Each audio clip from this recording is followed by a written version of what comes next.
Bagaimana kalau kita datang ke kuburan orang tua, kali kerabat, kemudian kita membaca Al-Fatihah. Baca Al-Fatihah nggak ada contoh. Al-Fatihah untuk orang mati nggak ada contoh dan nggak akan sampai.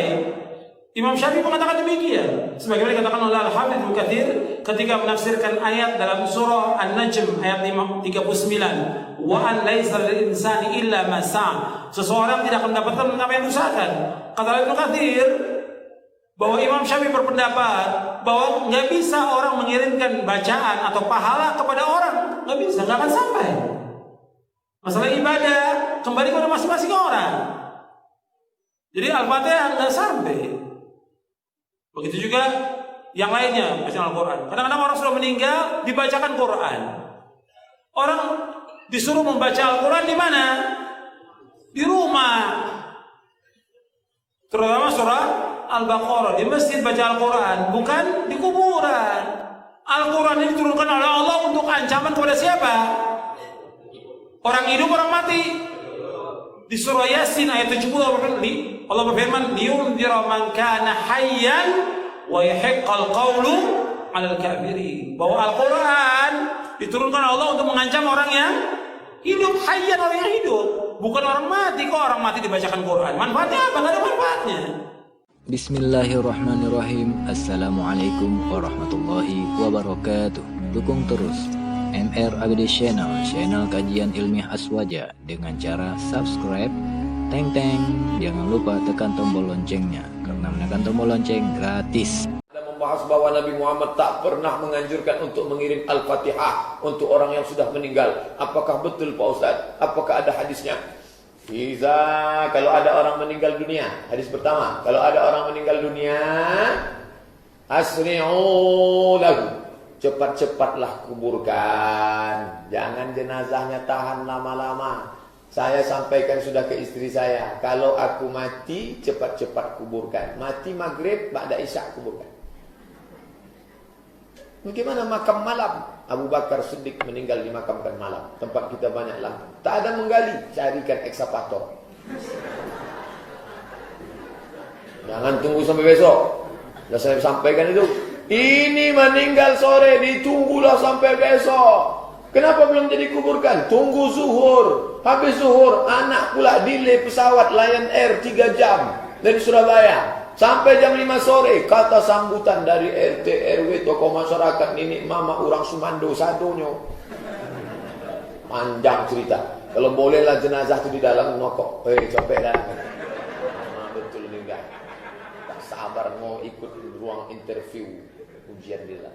Nah, cepat-cepat. Setelah kalian kuburkan cepat-cepat, bacakanlah pada bagian kepalanya Al-Fatihah.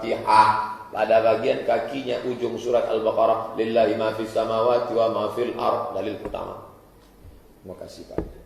Ini kalau ada air ini makin lama biasanya.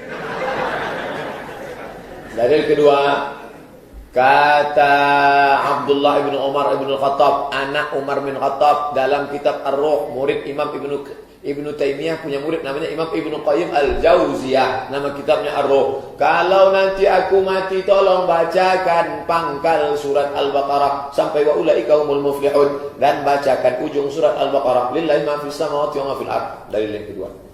Maka berdasarkan dalil ini, kata mazhab Syafi'i dalam kitab Al-Majmu' Syarah Muhadzab disebut oleh Imam An-Nawawi, wa in khatimul Qur'an, seelok-eloknya bacolah sekhatam Quran.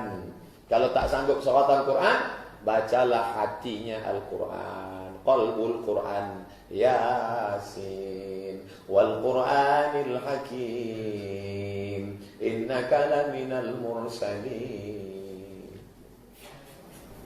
Kenapa Pak Imam menangis? Belum dibayar hutang.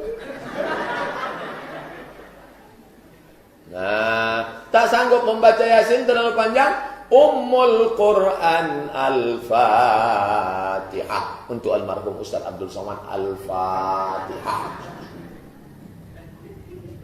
Nah, cukup. Sampai tak Pak Ustaz? Sampailah. Dalil sudah saya bacakan. Udah itu tanya dulu. Sampai tak Pak Ustaz? Nah, coba bacakan. Balik lagi enggak? Berarti sampai. Dibacakan dalil tak percaya. Dibacakan logika tak percaya. Tak juga dia percaya, saya tak percaya. Siapa nama lengkapnya? Nanti kalau kau mati, kubacakan Al-Fatihah. Teman-teman sekalian yang dimuliakan Allah Subhanahu wa taala, ziarah itu artinya kunjungan. Ziarah. Jadi saya menziarahi antum, berarti saya mengunjungi antum. Mau kemana Ustaz Adi? Mau ziarah. Mana? Ke Pak Lutfi. Pak Lutfi di mana? Di Lampung. Kan Pak Lutfi masih hidup. Ziarah itu bukan mengunjungi orang yang wafat saja. Ziarah itu bisa diartikan mengunjungi orang yang masih hidup. Bisa. Jadi ziarah artinya kunjungan. Kunjungan. Baik ya? Nah sekarang, bolehkah kita mengunjungi orang yang sudah wafat? Boleh. Apa yang dikunjunginya? Kuburnya. Makanya ada istilah ziarah kubur. Mengunjungi orang yang wafat dalam kuburnya. Apa yang dilakukan? Mendoakan mereka. Jadi Nabi bahkan mengatakan, silakan. Lihat-lihat. Kuntu nahaitukum an ziyaratil kuburi fal'ana fazuruha. Itu dalilnya. Dulu saya pernah larang Anda untuk ziarah kubur. Dulu itu saat iman lemah. Ada kebiasaan di jahiliyah, kalau ada orang meninggal, itu mereka meratap-ratap. Ratap-ratap. Untuk menunjukkan bahwa orang ini orang baik. Diratap, ada yang rubuk-rubuk rambut, ada yang mukul-mukul begini. Bahkan nanti gini, saking populernya kesan itu dianggap orang baik, sampai ada jasa penyewaan orang nangis. Jasa nyewa orang nangis. Jadi kalau ada dikenal orang buruk misalnya, disewa nih, berapa orang? Rombongan, untuk nangis saja. Nangis, terus meratap-ratap. Ada itu, zaman jahiliyah. Jadi begitu ada kebiasaan seperti itu, jadilah kultur di masyarakat. Biasanya budaya itu muncul karena biasa. Biasa itu dari kebiasaan. Kebiasaan begitu jadi tradisi nantinya. Maka ketika ada tradisi itu kuat di masyarakat, iman mulai lemah. Di awal-awal iman masih lemah maksud saya. Karena masih lemah, belum ada penguatan tauhid yang kuat, muncul kebiasaan itu, maka dilarang oleh Nabi sallallahu alaihi wasallam untuk sementara waktu ziarah kubur. Larangan datang. Kenapa dilarang? Bukan gak boleh ziarah. Bukan gak boleh ziarah. Larangannya karena dikhawatirkan ketika ada yang meninggal, tradisi tadi lebih kuat daripada awal-awal keislaman, muncullah seperti itu. Sehingga maaf, iman yang seharusnya muncul teman-teman sekalian, itu terhenti, terbatasi oleh nilai-nilai tradisi yang tadi. Maka setelah imannya kuat, paham bisa membedakan, mana doa, mana diskusi, mana ceramah, mana ngobrol, ya kan? Mana kemudian teman-teman sekalian bisa mendoakan dengan baik, mana yang bisa meningkatkan iman, mana yang bisa mengurangi iman. Dari situlah kemudian, ini yang paling menarik, muncullah sabda Nabi, kuntu nahaitukum an ziyaratil kuburi. Dulu saya larang kalian ziarah kubur karena dikhawatirkan kalian meratap, minta-minta pada yang tidak baik. Fal'ana fazuruha. Sekarang ziarahi. Di ziarah kubur itu hukumnya boleh. Sekarang antum katakan, saya ingin ziarah Wali Songo. Boleh. Apa yang dilakukan saat ziarah itu? Turunkan lagi hadis-hadis Nabinya. Doakan mereka. Apa doanya? Salam dulu. Assalamualaikum ya ahlad diyar.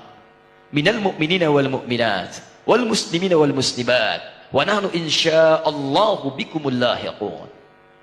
Ziarah. Bahkan antum kepada Nabi. Ke Madinah. Ziarah.